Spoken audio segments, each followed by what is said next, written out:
ಪಿತನ ಸುತನ ಮತ್ತು ಪವಿತ್ರಾತ್ಮರ ನಾಮದಲ್ಲಿ ಆಮೆನ್. ಪಾಪ ಪರಿಹಾರಕ್ಕಾಗಿ ಪಾಪಿಗಳ ಹುಡುಕಿ ಧರಣಿಗೆ ಬಂದ ನಾಮ. ಪಾಪ ಪರಿಹಾರಕ್ಕಾಗಿ ಪಾಪಿಗಳ ಹುಡುಕಿ ಧರಣಿಗೆ ಬಂದ ನಾಮ.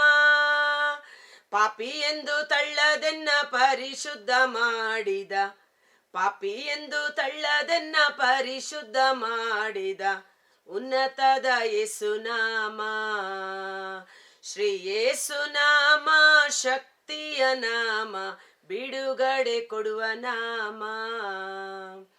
ಪ್ರಭು ಕ್ರಿಸ್ತರಲ್ಲಿ ಆತ್ಮೀಯ ಸಹೋದರ ಸಹೋದರಿಯರೇ, ಈಗ ತಾನೇ ನಾವು ಹಾಡಿದ ಹಾಡಿನ ಸಾಲಿನ ಪದಗಳನ್ನು ನೀವು ಗಮನಿಸಿರುತ್ತೀರಿ. ಪಾಪಿ ಎಂದು ನನ್ನನ್ನು ತಳ್ಳದೆ ನನ್ನ ಪಾಪಗಳನ್ನು ಕ್ಷಮಿಸಿ ನನ್ನನ್ನು ಪರಿಶುದ್ಧಳನ್ನಾಗಿ ನೀತಿವಂತಳನ್ನಾಗಿ ಮಾರ್ಪಡಿಸಿದ ಸ್ವರ್ಗೀಯ ನಾಮ ನನ್ನ ಯೇಸು, ನನ್ನ ರಕ್ಷಕ ಶ್ರೀ ಯೇಸು ನಾಮ. ಆಮೇನ್ ಎಂದು ಟೈಪ್ ಮಾಡುವ ಕಾರಣ ಈ ದಿನ ನಾವು ಧ್ಯಾನಿಸಲಿರುವ ಕೀರ್ತನೆಗಳು 32. ಇದರ ಟೈಟಲ್ ನೋಡುವುದಾದರೆ ಪಾಪ ನಿವೇದನೆ, ಪಾಪ ವಿಮೋಚನೆ. ಪಾಪಗಳನ್ನ ಅರಿಕೆ ಮಾಡುವಾಗ ಅವುಗಳ ಮೂಲಕ ಬಿಡುಗಡೆಯನ್ನು ನಾವು ಹೇಗೆ ಹೊಂದಿಕೊಳ್ಳುತ್ತೇವೆ ಎಂಬುದಾಗಿ. ಮಾನವರೆಲ್ಲರೂ ಪಾಪಿಗಳೇ, ರೋಮ 3:23 ವಚನ.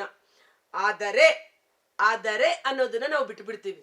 ಮಾನವರೆಲ್ಲರೂ ಪಾಪಿಗಳೇ, ಆದರೆ ಪ್ರಭು ಯೇಸು ಕ್ರಿಸ್ತರಿಂದ ನಮಗೆ ದೊರಕುವ ಉಚಿತವಾದ ಕೃಪೆ, ಪಾಪ ಕ್ಷಮೆ, ಅದನ್ನು ನಾವು ಬಿಡಬಾರದು. ಪಾಪ ಮಾಡಿದ್ದೀಯೋ, ಈಗಲೇ ನಿನ್ನ ಪಾಪಗಳನ್ನು ಪರಿಹರಿಸಿ ಆ ಪಾಪ ಶಾಪದ ಕಟ್ಟುಗಳಿಂದ ನಿನ್ನನ್ನು ಬಿಡುಗಡೆ ಮಾಡಲು ಶಕ್ತನಾಗಿರುವ ಯೇಸುವಿನ ಬಳಿಗೆ ಬಾ.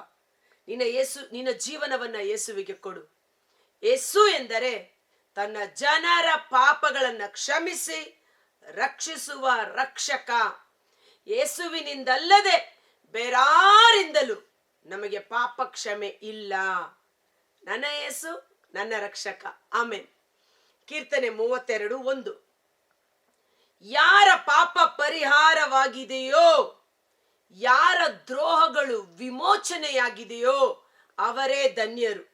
ಇಲ್ಲಿ 2 ಕ್ಯಾಟಗರಿನ ನಾವು ನೋಡ್ತೀವಿ.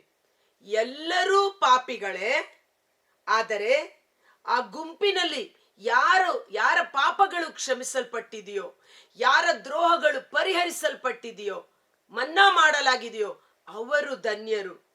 ಯಾರ ಅಪರಾಧವನ್ನು ಪ್ರಭು ಎಣಿಸಿಲ್ಲವೋ, ಯಾರ ಅಂತರಂಗದಲ್ಲಿ ಕುತಂತ್ರವಿಲ್ಲವೋ ಅವರು ಧನ್ಯರು.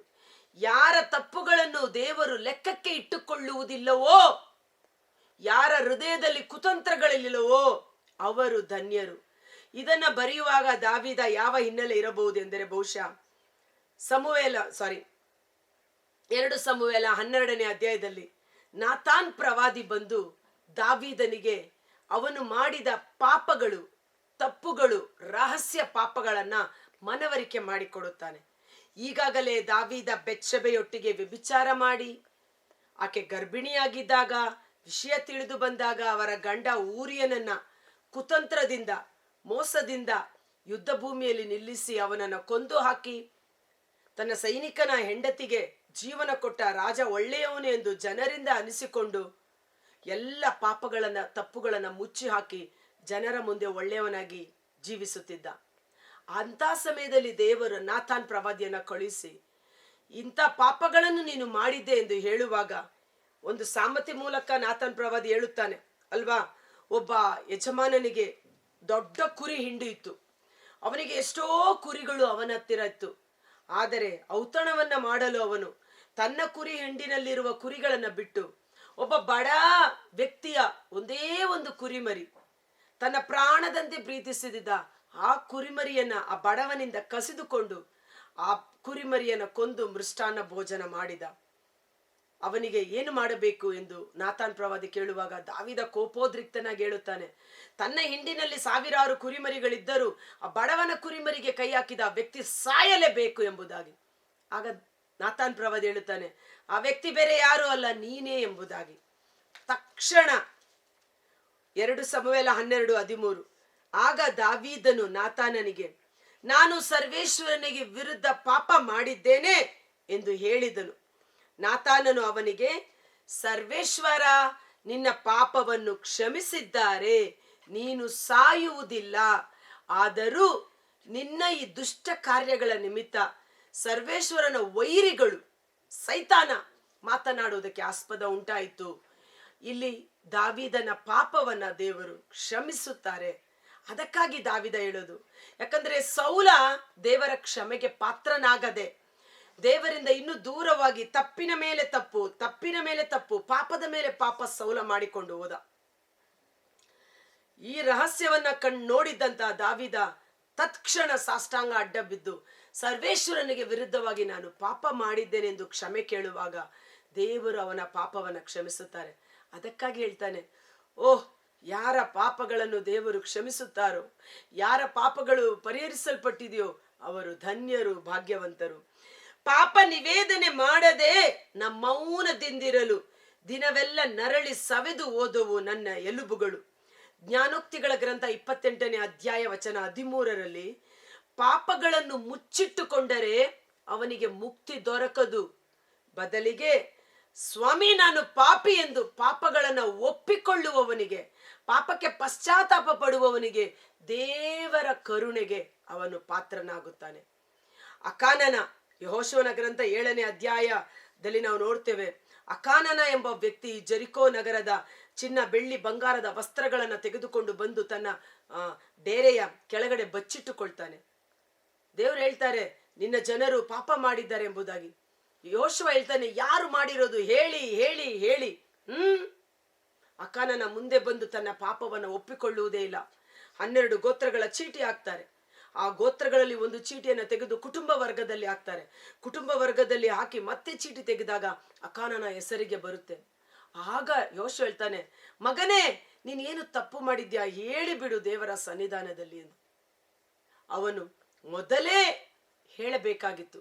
ಆದರೆ ಚೀಟಿಗಳು ಹಾಕಿ ಹಾಕಿ ತೆಗೆಯುವಾಗಲೂ ಎಷ್ಟು ಕೇಳಿದರೂ ಅವನು ದಿಟ್ಟತನದಿಂದ ಮೌನವಾಗಿ ತನ್ನ ಪಾಪವನ್ನ ರಹಸ್ಯವಾಗಿ ಮುಚ್ಚಿಟ್ಟ, ಯಾರು ನೋಡಿಲ್ಲ ಎಂಬುದಾಗಿ.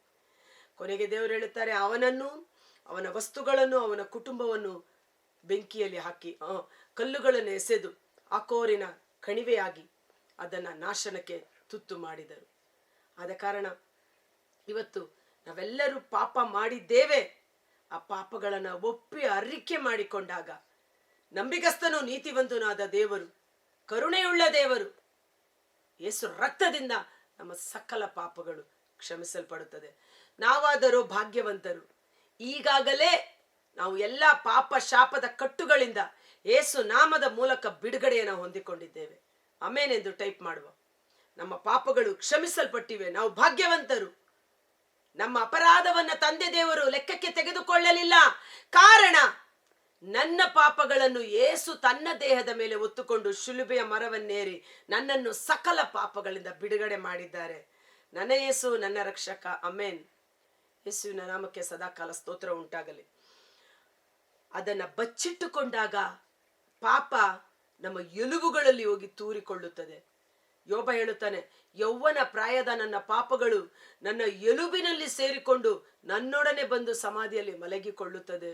ಅಯ್ಯೋ, ಆ ಪಾಪಗಳೇ ನನ್ನ ಈ ದುರವಸ್ಥೆಗೆ ಕಾರಣ ಎಂಬುದಾಗಿ. ಮಾರ್ಕ 2:5 ಆ ಪಾರ್ಶ್ವ ರೋಗಿಯನ್ನು ಕರೆದುಕೊಂಡು ಬಂದಾಗ ಯೇಸು ನೋಡಿದರು. ಅವನ ರೋಗಕ್ಕೆ ಕಾರಣ ಅವನ ಪಾಪಗಳು. ಮಗನೇ, ನಿನ್ನ ಪಾಪಗಳು ಕ್ಷಮಿಸಲ್ಪಟ್ಟಿವೆ ಎಂದರು. ಜನ ಎಲ್ಲ ಆಶ್ಚರ್ಯಚಕಿತರಾದರು. ಒಬ್ಬ ಮನುಷ್ಯ ಹೇಗೆ ಪರರ ಪಾಪಗಳನ್ನು ಕ್ಷಮಿಸಲು ಸಾಧ್ಯ? ನರಪುತ್ರ, ದೇವರ ಪುತ್ರನಿಗೆ ಪಾಪಗಳನ್ನು ಕ್ಷಮಿಸುವ ಅಧಿಕಾರ ಉಂಟು ಎಂಬುದು ಜನರಿಗೆ ತೋರಿಸಿಕೊಡುವುದಕ್ಕಾಗಿ ನಿನ್ನ ಹಾಸಿಗೆಯನ್ನು ಎತ್ತಿಕೊಂಡು ಮನೆಗೆ ಹೋಗು ಎಂದಾಗ ಅವನು ಪೂರ್ಣ ಸೌಖ್ಯವನ್ನು ಪಡೆದುಕೊಂಡ. ದೇವರ ಪುತ್ರ ಪ್ರಭು ಯೇಸುವಿಗೆ ಜನರ ಪಾಪಗಳನ್ನು ಕ್ಷಮಿಸುವ ಅಧಿಕಾರವಿದೆ. ಆತ ನಮ್ಮ ಯಜ್ಞದ ಕುರಿಮರಿಯಾಗಿ ನಮಗಾಗಿ ಶಿಲುಬೆ ಮೇಲೆ ಮರಣವನ್ನಪ್ಪಿದವರು.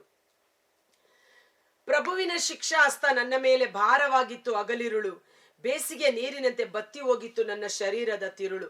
ಆಗ ನಾನು ನಿವೇದಿಸಿದೆ ನಿನಗೆ ನನ್ನ ಪಾಪವನ್ನು, ಮರೆ ಮಾಡಲಿಲ್ಲ ನಿನ್ನಿಂದ ನನ್ನ ದ್ರೋಹವನ್ನು. ಪ್ರಭುವಿನ ಮುಂದೆ ನನ್ನ ತಪ್ಪುಗಳನ್ನು ಒಪ್ಪಿಕೊಳ್ಳುವೆ ಎಂದೆನು. ಆಗ ನೀ ಪರಿಹರಿಸಿದೆ ನನ್ನ ಪಾಪ ದೋಷವನ್ನು. ಇವತ್ತು ನಮ್ಮ ಪಾಪ ದೋಷಗಳು ಪರಿಹರಿಸಲ್ಪಡುವುದು ಪಾಪ ನಿವೇದನೆಯಲ್ಲಿ ನಾವು ಅದನ್ನು ಅರಿಕೆ ಮಾಡಿ ಯೇಸುವಿನಲ್ಲಿ ನಾವು ಕ್ಷಮೆಯನ್ನು ಪಡೆದುಕೊಂಡಾಗ. ಕರ್ತರಾದ ಯೇಸುವೇ, ಮುಂಜಾನೆ ಜೀವಸ್ವರವನ್ನು ಆಲಿಸುತ್ತಿರುವ ಪ್ರತಿಯೊಬ್ಬ ಸಹೋದರ ಸಹೋದರಿ ಅವರ ಕುಟುಂಬಗಳನ್ನು ನಿಮ್ಮ ಕರಗಳಿಗೆ ಸಮರ್ಪಿಸುತ್ತೇನೆ. 1 ಯೋಹನ 2:1 ಮತ್ತು 2 ಮಗನೇ, ನೀನು ಪಾಪ ಮಾಡಿರುವೆಯೋ ಭಯಪಡಬೇಡ, ಆದರೆ ನೀನು ಮಾಡಿದ ಪಾಪಕ್ಕಾಗಿ ಪಶ್ಚಾತ್ತಾಪ ಪಡು. ಯೇಸುವಿನ ಬಳಿ ಹೋಗಿ ಪಾಪಗಳನ್ನು ಅರಿಕೆ ಮಾಡಿ ಪಾಪ ನಿವೇದನೆ ಮಾಡು. ಒಳ್ಳೆಯ ಪಾಪ ಕ್ಷಮೆಯನ್ನು ನೀನು ಪಡೆದುಕೊಳ್ಳುವೆ. ನಮ್ಮ ಪಾಪಗಳಿಗಾಗಿ ಮಾತ್ರವಲ್ಲ, ಇಡೀ ಲೋಕದ ಸಕಲ ಪಾಪಗಳನ್ನು ಕ್ಷಮಿಸಿ ಲೋಕವನ್ನು ರಕ್ಷಿಸುವ ಮೆಸ್ಸಿಯ ಅಭಿಷಕ್ತ ಲೋಕೋದ್ಧಾರಕ ಪ್ರಭು ಯೇಸುವೆ ಆಗಿದ್ದಾರೆ. ಪ್ರಭು ಯೇಸುವೆ, ಸಮಯದಲ್ಲಿ ಮತ್ತೊಂದಾವರ್ತಿ ನಮ್ಮನ್ನು ನಿಮ್ಮ ಕರಗಳಿಗೆ ಸಮರ್ಪಿಸುತ್ತೇವೆ. ನಮ್ಮ ನಡೆಯಿಂದ, ನುಡಿಯಿಂದ, ಮಾತಿನಿಂದ, ನಮ್ಮ ಕೈ ಕೆಲಸಗಳ ಮೂಲಕ, ನಮ್ಮ ಜೀವನದ ಮೂಲಕ ಮಾಡಿದ ಸಕಲ ಪಾಪಪರಾಧಗಳನ್ನು ಮತ್ತೊಂದಾವರ್ತಿ ನಿಮ್ಮ ಕಲ್ವಾರಿಯ ರಕ್ತವನ್ನು ನಮ್ಮ ಮೇಲೆ ಸುರಿಸಿ ನಮ್ಮ ಪಾಪಪರಾಧಗಳನ್ನು ಕ್ಷಮಿಸಿರಿ. ಆ ವ್ಯಭಿಚಾರಿಣಿ ಸ್ತ್ರೀ ಯೇಸುವಿನ ಪಾದಗಳ ಬಳಿ ಕುಳಿತು ಕಣ್ಣೀರಿನಿಂದ ಗೋಳಾಡಿದಾಗ ಆಕೆ ತೋರಿಸಿದ ಪ್ರೀತಿ ಅಪಾರ. ಮಗಳೇ, ನಿನ್ನ ಸಕಲ ಪಾಪಗಳು ಕ್ಷಮಿಸಲಾಗಿದೆ, ಸಮಾಧಾನದಿಂದ ಹೋಗು ಎಂದು ಆಕೆಯನ್ನು ಪರಿಶುದ್ಧಳನ್ನಾಗಿ ಮಾರ್ಪಡಿಸಿದ ಪ್ರಭು ಯೇಸು, ನಿಮ್ಮ ಕಲ್ವಾರಿಯ ರಕ್ತದಿಂದ ನಮ್ಮೊಬ್ಬೊಬ್ಬರ ಅಂತರಂಗವನ್ನು, ರಹಸ್ಯ ಪಾಪಗಳನ್ನು, ಬೇಕು ಬೇಕೆಂದೇ ಮಾಡುವ ಪಾಪದ ಸ್ವಭಾವವನ್ನು, ದುರಿಚ್ಛೆಗಳನ್ನು ಮತ್ತೊಂದಾವರ್ತಿ ತೊಳೆದು ಶುದ್ಧೀಕರಿಸಿರಿ. ಪರಿಶುದ್ಧಾತ್ಮರೇ, ನಮ್ಮಲ್ಲಿ ಕಾರ್ಯ ಮಾಡಿರಿ.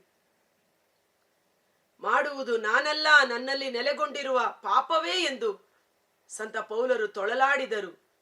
ಆದರೆ ಪವಿತ್ರಾತ್ಮರ ಅಭಿಷೇಕದ ನಂತರ ಪವಿತ್ರಾತ್ಮರು ನನ್ನೊಳಗಿದ್ದು ಕಾರ್ಯ ಮಾಡುತ್ತಿದ್ದಾರೆ ಎಂದು ಪವಿತ್ರಾತ್ಮರ ಕೃಪೆಯಿಂದ ಪಾಪದ ದುರಿಚ್ಛೆಗಳನ್ನು ಜಯಿಸುವ ಅಭಿಷೇಕ ನಮ್ಮೊಬ್ಬೊಬ್ಬರಲ್ಲಿ ಸುರಿಸಲ್ಪಡುವಂತೆ ಯೇಸುವಿನ ಅದ್ಭುತಕರವಾದ ನಾಮದಲ್ಲಿ ಪ್ರಾರ್ಥಿಸಿ ಬೇಡಿ ಹೊಂದಿಕೊಳ್ಳುತ್ತೇವೆ. ಆಮೆನ್. God bless you. ಈ ವಿಡಿಯೋ ಲಿಂಕನ್ನು ತಪ್ಪದೆ ಪರರಿಗೂ ಶೇರ್ ಮಾಡಿ ಆಶೀರ್ವಾದವನ್ನು ಹೊಂದಿಕೊಳ್ಳಿ. ಆಕಾಶದ ಕೆಳಗೆ ಭೂಮಿಯ ಮೇಲೆ ನಮ್ಮ ಪಾಪಗಳನ್ನು ಕ್ಷಮಿಸಿ ನಮ್ಮನ್ನು ಬಿಡುಗಡೆ ಮಾಡುವುದಕ್ಕಾಗಿ ಕೊಡಲ್ಪಟ್ಟ ಏಕೈಕ ರಕ್ಷಕ ಪ್ರಭು ಯೇಸು. ಯೇಸುವಿನಿಂದಲ್ಲದೆ ಬೇರಾರಿಂದಲೂ ನಮಗೆ ಪಾಪ ಕ್ಷಮೆ ಇಲ್ಲ, ವಿಮೋಚನೆ ಇಲ್ಲ. ಯೇಸುವನ್ನ ನಮ್ಮ ಸ್ವಂತ ರಕ್ಷಕನನ್ನಾಗಿ ಸ್ವೀಕರಿಸಿಕೊಳ್ಳೋಣ. ನಿತ್ಯ ಜೀವವನ್ನು ಬಾಧ್ಯಸ್ಥರಾಗಿ ಪಡೆದುಕೊಳ್ಳೋಣ. ಆಮೆನ್. Thank you.